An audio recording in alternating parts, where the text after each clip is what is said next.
ਸਤਿ ਸ੍ਰੀ ਅਕਾਲ ਸਾਰਿਆਂ ਨੂੰ। ਮੈਨੂੰ ਪ੍ਰਣਾਮ, ਨਮਸਕਾਰ। ਅੱਜ ਆਪਾਂ ਆਪਣੀ ਫਸਟ ਯੂਨਿਟ ਦੀ ਚੌਥੀ ਜੋ ਪਾਠ ਹੈ ਉਹ ਆਪਾਂ ਸ਼ੁਰੂ ਕਰਨ ਜਾ ਰਹੇ ਹਾਂ। ਟੌਪਿਕ ਦਾ ਨਾਮ ਹੈ ਯੂਨੈਸਕੋ। ਇਹ ਉਹੀ ਕੁਐਸਚਨ ਹੈ ਜਿਹੜਾ ਹੁਣੇ PSSB ਦੇ ਐਗਜ਼ਾਮ ਦੇ ਵਿੱਚ ਬਣਿਆ ਹੈ। PSSB ਐਗਜ਼ਾਮ 2021 ਦੇ ਵਿੱਚ ਇਹ ਕੁਐਸਚਨ ਬਣਿਆ ਸੀ। ਇਸ ਲਈ ਪੂਰਾ ਨਾਂ ਯੂਨੈਸਕੋ ਦਾ ਪੁੱਛਿਆ ਸੀ, ਤਾਂ ਇਹਦੇ ਵਿੱਚ ਆਪਾਂ ਗੱਲ ਕਰੀਏ। ਯੂਨੈਸਕੋ ਦਾ ਪੂਰਾ ਨਾਂ ਦਾ ਅਤੇ ਉਹ ਸੰਘ ਹੈ, ਆਰਗੇਨਾਈਜੇਸ਼ਨ ਹੈ ਤਾਂ ਲਗਾ ਸਕਦੇ ਹਾਂ, ਲੇਕਿਨ ਯੂਨੈਸਕੋ ਦਾ ਪੂਰਾ ਨਾਂ United Nations Educational Scientific and Cultural organisation ਇਸਦਾ ਪੂਰਾ ਨਾਂ ਹੈ। ਦੁਬਾਰਾ ਸੁਣ ਲਓ, ਅੱਜ ਆਪਣਾ ਟੌਪਿਕ ਹੈਗਾ ਯੂਨੈਸਕੋ। ਇਹਦੇ ਵਿੱਚ ਆਪਾਂ ਇਹ ਪੜਾਂਗੇ, ਯੂਨੈਸਕੋ ਦੇ ਬਾਰੇ ਵਿੱਚ ਆਪਾਂ ਵਿਸਤਾਰਪੂਰਵਕ ਹੈ ਜੋ ਇਸ ਵਿੱਚ ਚਰਚਾ ਕਰਾਂਗੇ। ਲੇਕਿਨ ਆਪਾਂ ਗੱਲ ਕਰੀਏ, ਪਹਿਲੇ ਸ਼ੁਰੂਆਤ ਹੋ ਰਹੀ ਹੈ ਸਾਡੀ PSSB 2021 ਦੇ ਐਗਜ਼ਾਮ ਦੇ ਕੁਐਸਚਨ ਦੇ ਨਾਲ। ਉਹਨੇ ਇਹ ਪੁੱਛਿਆ ਸੀ ਕਿ ਯੂਨੈਸਕੋ ਦਾ ਪੂਰਾ ਨਾਂ ਕੀ ਹੈ, ਤਾਂ ਪੂਰਾ ਨਾਂ ਦਾ United Nations Educational Scientific and Cultural Organization ਹੈ। ਇਸ ਦੀ ਸਥਾਪਨਾ ਦੀ ਸ਼ੁਰੂਆਤ ਦੀ ਆਪਾਂ ਗੱਲ ਕਰੀਏ, ਸਭ ਤੋਂ ਪਹਿਲਾਂ ਇਸ ਦੀ ਸ਼ੁਰੂਆਤ ਹੁੰਦੀ ਹੈ 1 ਨਵੰਬਰ ਤੋਂ ਲੈ ਕੇ 16 ਨਵੰਬਰ 1945 ਈਸਵੀ ਵਿੱਚ ਲੰਡਨ ਇੰਗਲੈਂਡ ਦੇ ਵਿਖੇ ਬ੍ਰਿਟਿਸ਼ ਸਰਕਾਰ ਦੁਆਰਾ ਜੋ ਦੇਸ਼ ਬ੍ਰਿਟਿਸ਼ ਸਰਕਾਰ ਦੇ ਕਦੇ ਅਧੀਨ ਰਹੇ ਸਨ ਉਹਨਾਂ ਦਾ ਇੱਕ ਸੰਮੇਲਨ ਬੁਲਾਇਆ ਗਿਆ ਸੀ ਜੀ। ਇਸ ਸੰਮੇਲਨ ਦੇ ਵਿੱਚ ਕੁੱਲ 44 ਰਾਸ਼ਟਰਾਂ ਦੇ ਪ੍ਰਤੀਨਿਧੀਆਂ ਨੇ ਹਿੱਸਾ ਲਿਆ ਸੀ। ਦੁਬਾਰਾ ਸਮਝ ਲਓ, ਇਸ ਸੰਵਿਧਾਨ ਯੂਨੈਸਕੋ ਦਾ ਪੂਰਾ ਨਾਂ ਦਾ United Nations Educational Scientific and Cultural Organization ਹੈ। ਇਸ ਦੀ ਸ਼ੁਰੂਆਤ ਸਭ ਤੋਂ ਪਹਿਲਾਂ 1 ਨਵੰਬਰ ਤੋਂ ਲੈ ਕੇ 16 ਨਵੰਬਰ 1945 ਈਸਵੀ ਵਿੱਚ ਲੰਡਨ ਇੰਗਲੈਂਡ ਦੇ ਵਿੱਚ ਬ੍ਰਿਟਿਸ਼ ਸਰਕਾਰ ਦੁਆਰਾ ਜੋ ਦੇਸ਼ ਕਦੇ ਬ੍ਰਿਟਿਸ਼ ਸਰਕਾਰ ਦੇ ਅਧੀਨ ਸਨ ਉਹਨਾਂ ਦਾ ਇੱਕ ਸੰਮੇਲਨ ਬੁਲਾਇਆ ਗਿਆ ਸੀ ਜੀ। ਇਸ ਸੰਮੇਲਨ ਵਿੱਚ ਕੁੱਲ 44 ਰਾਸ਼ਟਰਾਂ ਦੇ ਪ੍ਰਤੀਨਿਧੀਆਂ ਨੇ ਹਿੱਸਾ ਲਿਆ ਸੀ। ਆਪਾਂ ਜਦੋਂ ਇਤਿਹਾਸ ਪੜ੍ਹਦੇ ਹਾਂ ਤਾਂ ਇੱਕ ਇਹੋ ਜਿਹਾ ਸਮਾਂ ਆਉਂਦਾ ਹੈ ਜਦੋਂ ਅਮਰੀਕਾ ਵੀ ਜੋ ਇੰਗਲੈਂਡ ਦੇ ਅਧੀਨ ਰਿਹਾ ਸੀ ਜੀ। ਇਸ ਤੇ ਆਪਾਂ ਸੰਵਿਧਾਨ ਦੀ ਰਚਨਾ ਕਰੀਏ। ਜੋ ਇਹ ਜੋ ਹੈ ਸੰਮੇਲਨ ਹੋਇਆ ਸੀ, ਇਸ ਦੀ ਯੂਨੈਸਕੋ ਦੇ ਸੰਵਿਧਾਨ ਦੀ ਰਚਨਾ ਦਾ ਅੰਤਿਮ ਦਿਨ ਆਪਾਂ ਗੱਲ ਕਰੀਏ ਤਾਂ 16 ਨਵੰਬਰ 1945 ਈਸਵੀ ਨੂੰ ਜੋ ਹੈ ਕੁੱਲ 37 ਦੇਸ਼ਾਂ ਦੇ ਰਾਸ਼ਟਰੀ ਪ੍ਰਤੀਨਿਧੀਆਂ ਦੇ ਹਸਤਾਖਰਾਂ ਦੁਆਰਾ ਜੋ ਇਸ ਦੇ ਸੰਵਿਧਾਨ ਦੀ ਰਚਨਾ ਹੁੰਦੀ ਹੈ। ਲੇਕਿਨ ਇਹ ਸੰਵਿਧਾਨ ਕਦੋਂ ਜੋ ਲਾਗੂ ਹੁੰਦਾ ਹੈ 4 ਨਵੰਬਰ 1946 ਈਸਵੀ ਨੂੰ ਲਾਗੂ ਹੁੰਦਾ ਹੈ। ਤਾਂ ਜਿਸ ਦਿਨ ਇਹ ਸੰਵਿਧਾਨ ਲਾਗੂ ਹੁੰਦਾ ਹੈ ਉਸੇ ਦਿਨੋਂ ਹੀ ਯੂਨੈਸਕੋ ਦੀ ਸਥਾਪਨਾ ਦਾ ਦਿਨ ਮੰਨਿਆ ਜਾਂਦਾ ਹੈ। ਤਾਂ ਯੂਨੈਸਕੋ ਦੀ ਸਥਾਪਨਾ ਯਦि ਪੁੱਛੇ ਤਾਂ ਕਦੋਂ ਹੋਈ ਹੈ? 4 ਨਵੰਬਰ 1946 ਈਸਵੀ ਨੂੰ ਯੂਨੈਸਕੋ ਦੇ ਸੰਵਿਧਾਨ ਨੂੰ ਲਾਗੂ ਕੀਤਾ ਗਿਆ ਸੀ ਅਤੇ ਇਹੀ ਦਿਨ ਅਸੀਂ ਯੂਨੈਸਕੋ ਦੀ ਸਥਾਪਨਾ ਦੇ ਰੂਪ ਦੇ ਵਿੱਚ ਇਸ ਨੂੰ ਮਨਾਇਆ ਜਾਂਦਾ ਹੈ ਜੀ। ਦੁਬਾਰਾ ਪੜ੍ਹ ਲਓ, ਇਸ ਦਾ ਸਾਡਾ ਟੌਪਿਕ ਬਹੁਤ ਸੋਹਣਾ ਹੈ। ਮੈਂ ਤੁਹਾਨੂੰ ਪੜ੍ਹਾ ਰਿਹਾ ਹਾਂ ਯੂਨੈਸਕੋ। ਕੀ ਪੜ੍ਹਾ ਰਿਹਾ ਹਾਂ? ਯੂਨੈਸਕੋ। ਯੂਨੈਸਕੋ ਦਾ ਪੂਰਾ ਨਾਂ ਦਾ United Nations Educational Scientific and Cultural Organization ਹੈ ਜੀ। ਸੰਸਥਾ ਸਥਾਪਨਾ ਦੀ ਸ਼ੁਰੂਆਤ ਤੋਂ ਸਭ ਤੋਂ ਪਹਿਲਾਂ ਕੀ ਸੀ ਕਿ 1 ਨਵੰਬਰ ਤੋਂ ਲੈ ਕੇ 16 ਨਵੰਬਰ 1945 ਈਸਵੀ ਵਿੱਚ ਲੰਡਨ ਇੰਗਲੈਂਡ ਵਿਖੇ ਬ੍ਰਿਟਿਸ਼ ਸਰਕਾਰ ਦੁਆਰਾ ਜੋ ਦੇਸ਼ ਕਦੇ ਬ੍ਰਿਟਿਸ਼ ਸਰਕਾਰ ਦੇ ਅਧੀਨ ਰਹੇ ਸਨ ਉਹਨਾਂ ਦਾ ਇੱਕ ਸੰਮੇਲਨ ਬੁਲਾਇਆ ਗਿਆ ਸੀ ਜੀ। ਇਸ ਸੰਮੇਲਨ ਦੇ ਵਿੱਚ ਕੁੱਲ 45 ਰਾਸ਼ਟਰਾਂ ਦੇ ਪ੍ਰਤੀਨਿਧੀ ਨੇ ਹਿੱਸਾ ਲਿਆ ਸੀ ਜੀ। ਇਸ ਦੇ ਸੰਵਿਧਾਨ ਦੀ ਰਚਨਾ ਯੂਨੈਸਕੋ ਦੀ ਸੰਵਿਧਾਨ ਦੀ ਰਚਨਾ ਅੰਤਿਮ ਦਿਨ ਮਤਲਬ 16 ਦਿਨ ਇਹ ਸੰਮੇਲਨ ਚੱਲਿਆ ਸੀ ਅਤੇ 16ਵੇਂ ਦਿਨ 16 ਨਵੰਬਰ 1945 ਈਸਵੀ ਨੂੰ 37 ਰਾਸ਼ਟਰਾਂ ਦੇ ਪ੍ਰਤੀਨਿਧੀਆਂ ਦੁਆਰਾ ਹਸਤਾਖਰ ਕਰਕੇ ਯੂਨੈਸਕੋ ਦੇ ਸੰਵਿਧਾਨ ਦੀ ਰਚਨਾ ਕੀਤੀ ਗਈ ਸੀ। ਲੇਕਿਨ ਇਹ ਜੋ ਸੰਵਿਧਾਨ ਦੀ ਰਚਨਾ ਜਿਸ ਦਾ ਅੰਤਿਮ ਰੂਪ 16 ਨਵੰਬਰ 1945 ਈਸਵੀ ਨੂੰ ਹੋਇਆ ਸੀ, ਇਸੇ ਨੂੰ ਜੋ ਲਾਗੂ ਹੈ, ਲਾਗੂ ਕਦੋਂ ਕੀਤਾ ਗਿਆ ਸੀ? 4 ਨਵੰਬਰ 1946 ਈਸਵੀ ਨੂੰ ਕੀਤਾ ਗਿਆ ਸੀ। ਇਹੀ ਦਿਨ ਅਸੀਂ ਯੂਨੈਸਕੋ ਦੀ ਸਥਾਪਨਾ ਦੇ ਰੂਪ ਵਿੱਚ ਇਸ ਨੂੰ ਜਾਣਿਆ ਜਾਂਦਾ ਹੈ ਜੀ।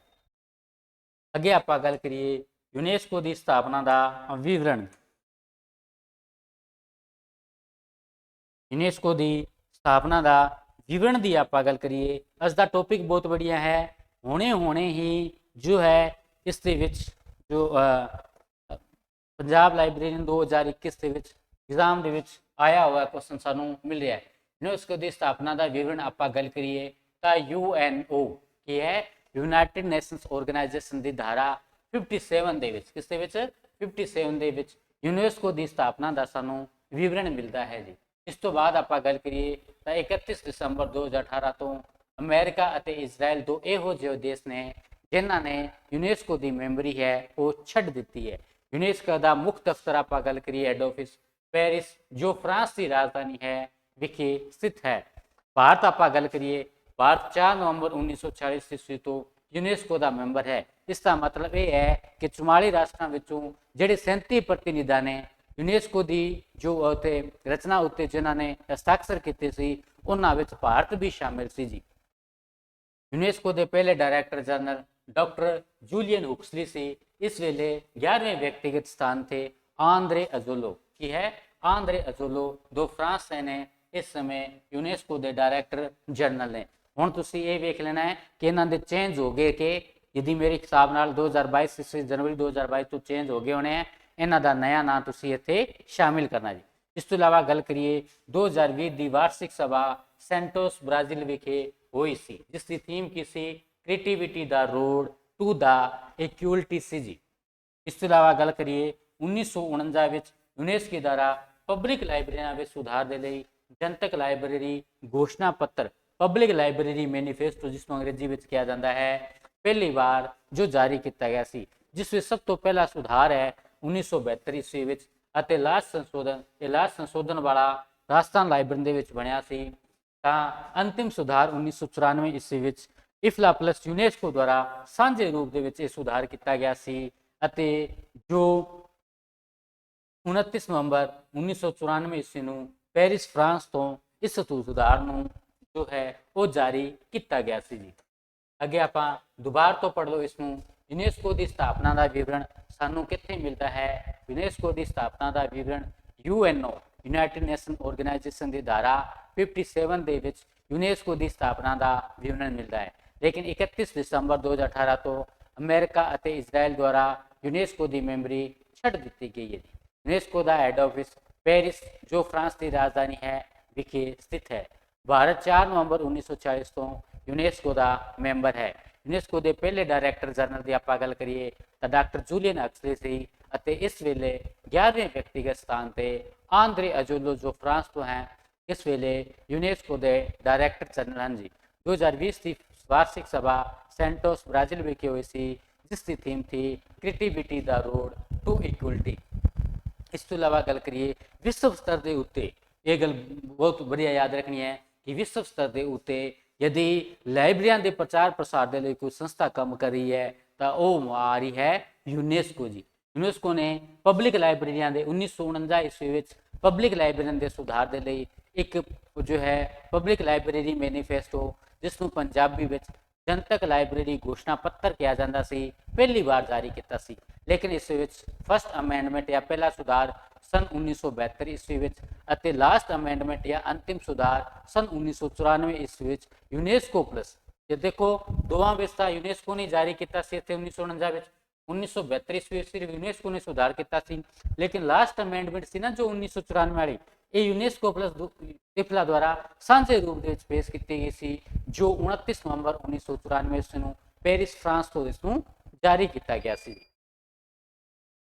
क्वेश्चन बहुत बढ़िया क्वेश्चन है। यूनेस्को दे विचों लगभग एग्जाम दे विच क्वेश्चन है जो बनते हैं, हुणे बने हुणे जो एग्जाम होया है उसके विच यूनेस्को नाल संबंधित मैं तुहानूं कह चुकिया हाँ कि यूनेस्को नाल संबंधित जिहड़ा क्वेश्चन बनया है वो यही सी कि यूनेस्को का उन्होंने पूरा ना है जो इस दे विच पूछा सी जी। 1952 ईस्वी में यूनिवर्सल कॉपीराइट ते जो है एक अंतरराष्ट्रीय जो है सम्मेलन जिनेवा स्विट्जरलैंड विखे आयोजित किया गया सी, जिसकी प्रधानगी यूनेस्को द्वारा की गई सी। इस तो बाद आप गल करिए 1972 ईस्वी को यूनेस्को द्वारा अंतरराष्ट्रीय बुक ईयर के रूप में भी मनाया गया सी। ये गल आप उत्थे भी पढ़ के आए सी, ठीक है ना। इस तो इलावा आप गल करिए तो जिसकी थीम की सी बुक्स फॉर ऑल, इसकी थीम की सी बुक्स फॉर ऑल। रिपीट करवा देना तुहानू, बुक्स फॉर ऑल ते नॉलेज फॉर ऑल के दी सी RRF दी है। ये चीज़ तुसी ध्यान रखनी है जी। अगे आप गल करिए 1952 ईस्वी यूनिवर्सल कॉपीराइट ते एक अंतरराष्ट्रीय सभा जिनेवा स्विट्जरलैंड विखे आयोजित की गई सी, जिसकी प्रधानगी यूनेस्को द्वारा की गई सी। 1972 ईस्वी को यूनेस्को द्वारा अंतरराष्ट्रीय किताब साल अंतरराष्ट्रीय बुक ईयर के रूप में भी मनाया गया सी जी। अगे आप पढ़ते हैं यूनेस्को द्वारा यूनेस्को का भारत के की योगदान रहा, ये चीज़ आप इस पढ़ांगे। यूनेस्को मैं ਤੁਹਾਨੂੰ ਪਹਿਲਾਂ ਹੀ ਸਮਝਾ ਚੁੱਕਿਆ ਕਿ ਇਹੋ ਜਿਹਾ ਅੰਤਰਰਾਸ਼ਟਰੀ ਸੰਗਠਨ ਹੈ ਜੋ ਲਾਇਬ੍ਰੇਰੀਆਂ ਦੇ ਪ੍ਰਚਾਰ ਪ੍ਰਸਾਰ ਦੇ ਲਈ ਪੂਰੇ ਵਿਸ਼ਵ ਤੇ ਕੰਮ ਕਰ ਰਿਹਾ ਹੈ। ਜੇ ਆਪਾਂ ਗੱਲ ਕਰੀਏ ਭਾਰਤ ਦੇ ਵਿੱਚ ਤਾਂ 1951 ਈਸਵੀ ਵਿੱਚ यूनेस्को के सहयोग के नाल किसकी स्थापना हुई सी? दिल्ली पब्लिक लाइब्रेरी की स्थापना सन 1951 ईस्वी में यूनेस्को के सहयोग नाल की गई सी, जिसनों 27 अक्तूबर 1951 ईस्वी ਨੂੰ कदों जिसनों 27 अक्तूबर 1951 ईस्वी ਨੂੰ भारत के पहले प्रधानमंत्री पंडित जवाहर लाल नेहरू द्वारा कहना द्वारा पंडित जवाहर लाल नेहरू द्वारा पूरे भारत के लिए खोल दिता गया सी, जिसनों 1982 ईस्वी दिल्ली जनतक लाइब्रेरी ਨੂੰ भारत की चौथी डिपोजिटरी लाइब्रेरी का दर्जा भी दिता गया सी। यूनेस्को का भारत में दस्तावेज डॉक्यूमेंटेशन के रूप में भारत में यूनेस्को का की योगदान है? तो 1952 ईस्वी 1951 ईस्वी तो दिल्ली पब्लिक लाइब्रेरी की स्थापना होती है, लेकिन 1952 ईस्वी यूनेस्को की सहायता के नाल नवी दिल्ली विखे इंस्टीट्यूट की स्थापना की गई सी, जिसका पूरा नाम Indian national scientific documentation centre है। इसकी स्थापना की गई सी, जो भारत के विज्ञान के दस्तावेज की सहायता के रूप में काम करता है। इस तो आप गल करिए 30 सितंबर 2002 ईस्वी में इंस्टोक और निस्कॉम को मिला के किसकी स्थापना कर दी गई है? निस्केयर की स्थापना कर दी गई है। ये है जो क्वेश्चन राजस्थान लाइब्रेरी के बनया सी जी। जो निस्कॉम आप जिसनों इस इंस्टोक के मिलाया गया है उसका पूरा नाम national institute of science communication है।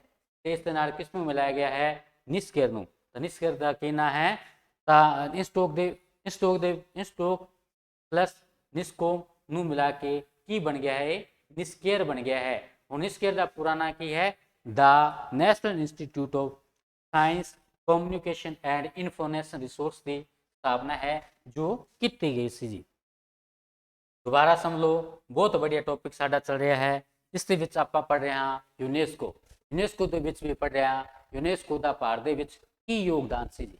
1951 ईस्वी यूनेस्को के सहयोग के नाल दिल्ली पब्लिक लाइब्रेरी की स्थापना की गई थी, जिसनों 27 अक्तूबर 1951 ईस्वी में भारत के पहले प्रधानमंत्री पंडित जवाहर लाल नेहरू द्वारा पूरे भारत के लिए खोल दिता गया सी, जिसनों 1982 ईस्वी दिल्ली जनतक लाइब्रेरी ਨੂੰ जो है वह भारत की चौथी डिपोजिटरी लाइब्रेरी का दर्जा दिता गया सी। यूनेस्को का भारत डॉक्यूमेंटेशन के योगदान है? तो 1952 ईस्वी यूनेस्को की सहायता नाल नवी दिल्ली विखे इंस्टीट्यूट की स्थापना की गई सी जी। इंस्टीट्यूट का पूरा नाम Indian national scientific documentation centre है, जो भारत के विज्ञान के क्षेत्र के दस्तावेज की सहायता के रूप में काम करता है। उस तो बाद 30 सितंबर 2002 में इंस्टीट्यूट और निस्कॉम को मिला के नई संस्था बना दी गई है, जिसका नाम निस्केयर है जी। निस्कॉम का पूरा नाम national institute of science communication है। इस जो है ये जो संस्था बनी है वो है निस्केयर। निस्केयर का पूरा नाम the national institute of science communication and information resource है, जो इसकी स्थापना की गई है। अगे आप पढ़ांगे यूनेस्को के विश्व के वक् प्रोग्राम केड़े प्रोग्राम है जो है यूनेस्को चला रहा है पूरे विश्व पद्धर से जी। ये भी महत्वपूर्ण है। इन्हां विचों लगभग क्वेश्चन कई बार बनता मैं वेख्या जी। यूनेस्को का प्रोग्राम है यूनिसिस्ट। ये प्रोग्राम कदों शुरू किया गया सी? ये प्रोग्राम सन 1971 ईस्वी में UNESCO plus ICSU UNESCO plus ये जो क्वेश्चन है राजस्थान यूनिवर्सिटी लाइब्रेरी ने जो है ऐसा एग्जाम लिया सी लाइब्रेरी का, ये क्वेश्चन बनया सी। यूनिसिस्ट किसका प्रोग्राम है? यूनेस्को का प्रोग्राम है, जो 1971 ईस्वी में दो संस्थाओं मिला के कौन कौन से सी? यूनेस्को प्लस ICSU का साझा प्रोग्राम है। अब समझ आ रहा है यूनिसिस्ट। यूनिसिस्ट का पूरा नाम की है? United Nations international scientific information system है। दोबारा समझो, यूनिसिस्ट का पूरा नाम United Nations international scientific information system है। तो एक शब्द आ रहा है ICSU। ICSU का पूरा नाम international council of scientific union है। ICSU का क्या नाम है? International council of scientific union है। इस तो बात करिए इसोरिड। इसोरिड इसकी स्थापना 1972 ईस्वी में हुई। ये खोज दस्तावेजों की अंतरराष्ट्रीय राष्ट्रीय सूचना प्रणाली है। इसोरिड की स्थापना यूनेस्को प्लस FID के सहयोग नाल हुई है जी। इसोरिड का पूरा नाम जो है international information system on research and documentation है। कि ना है इसोरिड का पूरा नाम? International information system on research in documentation है जी। FID ਦਾ ਪੂਰਾ ਨਾਮ ਦੀ ਆਪਾਂ ਗੱਲ ਕਰੀਏ, FID ਦਾ ਪੂਰਾ ਨਾਮ the international federation for information and documentation है। FID ਦਾ ਪੂਰਾ ਨਾਮ ਕੀ ਹੈ? The international federation for information and documentation है। ਇਸ ਤੋਂ ਆਪਾਂ ਗੱਲ ਕਰੀਏ 14 ਤੋਂ 18 ਮਈ 2007 ਦੇ ਸਮੇਂ ਦੌਰਾਨ ਭਾਰਤ ਵਿੱਚ ਬਿਲਡਿੰਗ ਡਿਜੀਟਲ ਲਾਇਬ੍ਰੇਰੀ ਵਿਦ ਵਿੰਸਿਸ ਵਰਸ਼ਿਪ ਨਾਂ ਦਾ ਪ੍ਰੋਗਰਾਮ ਦਾ ਸੰਚਾਲਨ ਭਾਰਤ ਵਿੱਚ ਹੀ ਕੀਤਾ ਗਿਆ ਸੀ। ਅੱਗੇ ਆਪਾਂ ਇਹਨੂੰ ਮੈਂ ਤੁਹਾਨੂੰ ਦੁਬਾਰਾ ਸਮਝਾ ਦਿੰਦਾ ਹਾਂ। ਆਪਾਂ ਪੜ੍ਹ ਰਹੇ ਹਾਂ यूनेस्को द्वारा चलाए जा रहे राष्ट्रीय ਅਤੇ अंतर्राष्ट्रीय पद्धर ਤੇ ਵੱਖ-ਵੱਖ प्रोग्राम। पहला इसका प्रोग्राम है यूनिसिस्ट। कई बार पूछ लेता है यूनिसिस्ट किसका प्रोग्राम है, या ये पूछ लेता स्टोइड किसका प्रोग्राम है। इन्हों विचों अक्सर क्वेश्चन बनते हैं। यूनिसिस्ट का स्थापना 1931 ईस्वी में यूनेस्को द्वारा शुरू किया गया ਸੀ, लेकिन यूनिसिस्ट ਨੂੰ शुरू करने ਵਿੱਚ ICSU ਦਾ सब तो ये दोनों का साझा प्रोग्राम है। यूनिसिस्ट का पूरा नाम United Nations international scientific information system है। ICSU का जो इसके विच मिलाया गया है उसका पूरा नाम international council of scientific union है जी। कोविड 1932 ईस्वी में यूनेस्को का प्रोग्राम है एक खोज दस्तावेज़ों की अंतरराष्ट्रीय सूचना प्रणाली है। ये यूनेस्को प्लस FID का साझा प्रोग्राम। कोविड का पूरा नाम international information system on research in documentation है। FID का पूरा नाम the international federation for information and documentation है। इस तो अलावा 14 तो 18 मई 2007 के समय दौरान भारत के बिल्डिंग डिजिटल लाइब्रेरी विद विंसिस वर्शिप नाम का प्रोग्राम का संचालन भी भारत के जो है किया गया सी। अगे आप यूनेस्को के होर प्रोग्राम देखते हैं। यूनेस्को के होर प्रोग्राम के यूनेस्को के विश्व गतिविधियां आप पढ़िए तो यूनेस्को की विश्व गतिविधियों के आप पढ़िए तो इस ये आ रहा है कि इसका प्रोग्राम है एक नैटिज वाला भी क्वेश्चन राजस्थान यूनिवर्सिटी लाइब्रेरी के एग्जाम के बनया हुआ क्वेश्चन है जी। ये आप गल करिए नैटिज राष्ट्रीय सूचना प्रणाली जिसनों नैटिज पूछा सी नैटिज किसका प्रोग्राम है तो उसका उत्तर सी यूनेस्को। यूनेस्को के विश्व गतिविधियों के आप पढ़ रहे हैं नैटिज का पूरा नाम नेशनल इन्फॉर्मेशन सिस्टम है। नेशनल इन्फॉर्मेशन सिस्टम है। इस प्रोग्राम की शुरुआत की आप गल करिए तो इसकी शुरुआत 1974 ईस्वी के पेरिस फ्रांस विखे हरेक देश की एक राष्ट्रीय सूचना प्रणाली की स्थापना की तर्ज से शुरू किया गया सी जी। भारत के भी इस नैटिज के तर्ज के उत्ते भारत के 1977 ईस्वी में निशांत की स्थापना की है जिसकी रिपोर्ट पीटर लेजर ये पीटर लेजर वाला क्वेश्चन KVS के जो एग्जाम होया सी उसके पूछा गया सी। दोबारा सुन लो यूनेस्को के विश्व गतिविधियों के राष्ट्रीय सूचना प्रणाली नैटिज है। ये यूनेस्को का प्रोग्राम है। इसका पूरा नाम नेशनल इन्फॉर्मेशन सिस्टम है। इस प्रोग्राम की शुरुआत सन 1974 ईस्वी में पेरिस फ्रांस विखे एक हरेक देश की एक राष्ट्रीय सूचना प्रणाली की स्थापना करने की तरह से इसकी शुरुआत की गई सी। नैटिज के तर्ज के उत्ते मैं तुहानूं ये दस्सिया है भारत में जो स्थापना की गई है उसनूं किस नाम नाल जानिया जाता है, उसनूं निशांत के नाम नाल जाना जाता है। ये किसकी तर्ज उत्ते स्थापित है? ये यूनेस्को के प्रोग्राम नैटिज की तर्ज उत्ते भारत उत्ते निशांत की स्थापना नूं दर्शाउंदा है। नैटिज की तर्ज से भारत में 1977 ईस्वी में किसकी स्थापना की गई है? निशांत की स्थापना की गई है। इसकी रिपोर्ट किन्ना ने तैयार की सी? पीटर लेजर द्वारा ये रिपोर्ट तैयार की गई सी। इस तो अलावा एक प्रोग्राम है PGI का है इसका, लेकिन इसकी फुल फॉर्म याद रखना है। P लास्ट में आ रहा है, G पहला आ रहा है तो I इसके जो है दोनों के विचकार आ गया। PGI की full form general information programme है। PGI की पुराना की है जनरल इन्फॉर्मेशन प्रोग्राम है, साधारण सूचना प्रोग्राम इसमें क्या जाता है पंजाबी में। इस प्रोग्राम की स्थापना यूनेस्को द्वारा 1976 ईस्वी में यूनेस्को के 19वें वार्षिक समारोह व ईयरली जो समारोह होंगे हैं केनिया विखे की गई सी। यूनेस्को का अनुवाद और प्रकाशना के विचार बनाने लिए ईस्ट वेस्ट मेजर प्रोजेक्ट वाला भी क्वेश्चन UGC नेट के पूछा गया सी। ये प्रोग्राम किसका है? उसका उत्तर से यूनेस्को का जो है प्रोग्राम है। इस तो यूनेस्को का अनुवाद और प्रकाशना मतलब ट्रांसलेशन और पब्लिकेशन के विचार वटांदरे लिए ईस्ट वेस्ट मेजर प्रोजेक्ट का संचालन यूनेस्को द्वारा किया जा रहा है। इस तो अलावा गल करिए IFAP ਇਹ ਵੀ ਯੂਨੈਸਕੋ ਦਾ ਪ੍ਰੋਗਰਾਮ ਹੈ ਤੇ 2021 ਈਸਵੀ ਵਿੱਚ ਸ਼ੁਰੂ ਕੀਤਾ ਗਿਆ। ਇਸ ਦਾ ਪੂਰਾ ਨਾਮ ਇਨਫੋਰਮੇਸ਼ਨ ਫॉर ऑल ਪ੍ਰੋਗਰਾਮ ਹੈ। ਕਿਹਨਾਂ ਹੈ? ਇਨਫੋਰਮੇਸ਼ਨ ਫॉर ऑल ਪ੍ਰੋਗਰਾਮ ਹੈ। ਇਹ ਪ੍ਰੋਗਰਾਮ ਵੀ ਯੂਨੈਸਕੋ ਦਾ ਹੈ। ਯੂਨੈਸਕੋ ਦੇ ਪ੍ਰਕਾਸ਼ਨ ਦੀ ਆਪਾਂ ਗੱਲ ਕਰੀਏ, ਸਟੈਟਿਕਲ ਈਅਰ ਬੁੱਕ ਇਨਫੋਰਮੈਟਿक्स, आगे आप गल करिए यूनिसिस्ट न्यूज़लैटर, आगे ट्रांसटेनियम ग्रंथ कूपन पत्ती, ये चीज़ सारे किन्हां दे प्रकाशन ने? यूनेस्को के प्रकाशन ने। तेनू दोबारा समझ लो आराम नाल। अपना टॉपिक चल रहा है यूनेस्को। यूनेस्को दे विच आपां पढ़ जा रहे हैं यूनेस्को की जो प्रोग्राम है नेटिव, इसकी तरस से भारत दे विच सन 1977 ईस्वी दे विच निशान की स्थापना की गई सी, जिसकी रिपोर्ट पीटर लेजर द्वारा तैयार की गई सी। इस तो इलावा एक प्रोग्राम है PGI, जिसनों जनरल इन्फॉर्मेशन प्रोग्राम के नाम भी जाना जाता है, जिसनों साधारण सूचना प्रोग्राम किया जाता है। इस प्रोग्राम की स्थापना यूनेस्को द्वारा 1976 ईस्वी में यूनेस्को के 19वें वार्षिक समारोह जो केनिया में होया सी, इसनों लॉन्च किया गया सी। अगे यूनेस्को का अनुवाद और प्रकाशना के विचार बढ़ाने लिए ईस्ट वैस्ट मेजर प्रोजेक्ट का संचालन किया जा रहा है। IIFFE 2001 इस तो इलावा एक प्रोग्राम है IFAP जो 2001 में शुरू किया गया सी। इसका पूरा नाम इन्फॉर्मेशन फॉर ऑल प्रोग्राम है। ये भी यूनेस्को का प्रोग्राम है।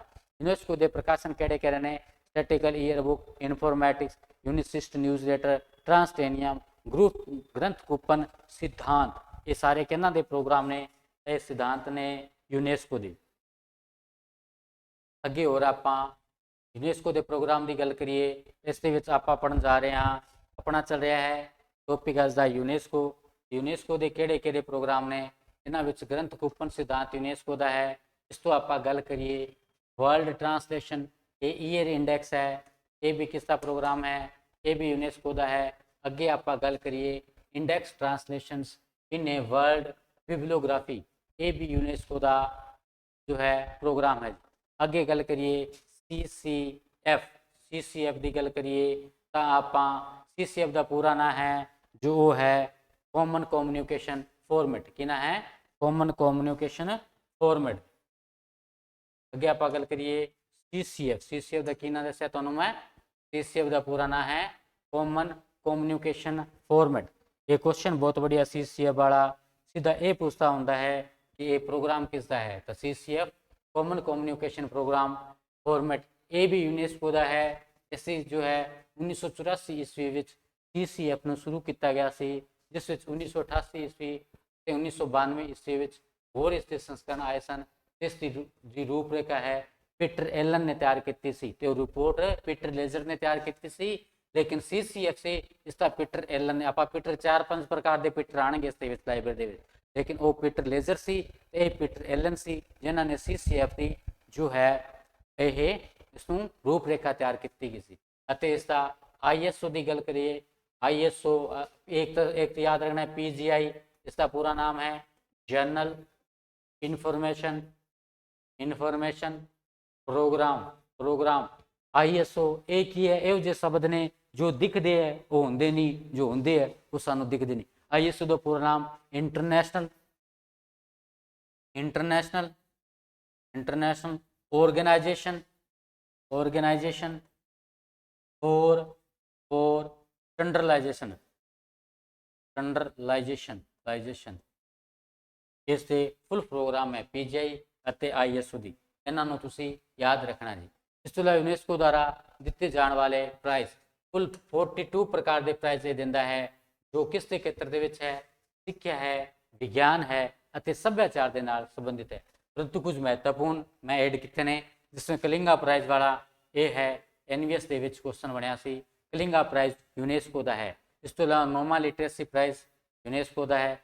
Sultan Qaboos prize for environmental preservation, ये है UGC नेट के एग्जाम के क्वेश्चन बनया सी बई जो है सुल्तान क्यूबास प्राइज़ है वो किस खेत्र के दिता जाता है? तो इन्वायरमेंटल प्रिजर्वेशन के खेत्र में दिता जाता है। अगे आप गल करिए व्याख्याना प्राइज़, अगे आप करिए Carlos J Finlay prize for microbiology के खेत्र के दिता जाता है। अज का टॉपिक साडा बहुत सोहना टॉपिक है जो असी कंप्लीट करन जा रहे हैं यूनेस्को के प्रोग्राम आप पढ़ रहे हैं। इसके आ रहा है CCF पूरा नाम कॉमन कम्युनिकेशन फोरम जो फॉर्मेट है, ये प्रोग्राम यूनेस्को का है जो 1984 ईस्वी ਦੇ ਵਿੱਚ ਸ਼ੁਰੂ ਕੀਤਾ ਗਿਆ ਸੀ। ਇਸ ਦੇ 1988 ਅਤੇ 1992 ਇਸ ਵਿੱਚ ਹੋਰ ਸੰਸਕਰਣ ਆਏ ਹਨ। ਇਸ ਦੀ ਰੂਪਰੇਖਾ ਪੀਟਰ ਐਲਨ ਨੇ ਤਿਆਰ ਕੀਤੀ ਸੀ ਅਤੇ ਇਹ ISO 2709 ਤੇ ਆਧਾਰਿਤ ਹੈ। यूनेस्को द्वारा दिते जाने वाले नाम कुल 22 प्रकार के नाम दिते जाते हैं यूनेस्को द्वारा, जो सिक्ख्या विज्ञान और सभ्याचार नाल संबंधित ने, परंतु कुछ महत्वपूर्ण प्राइज हेठ लिखे ने। पहला है कलिंगा प्राइज यूनेस्को का है, नोमा लिटरेसी प्राइज यूनेस्को का है, सुल्तान क्वेबास प्राइज फॉर इन्वायरमेंटल प्रिजर्वेशन नाल संबंधित है, विज्ञाना प्राइज, कार्लस जे फिनले प्राइज ये फॉर माइक्रोबायोलॉजी के खेत्र में दिता जाता है। तो ये सी साडी बहुत बढ़िया टॉपिक जिस दे विच आपां यूनेस्को नूं विस्तारपूर्वक पढ़िया। सारिआं नूं प्रणाम, सत श्री अकाल, नमस्कार।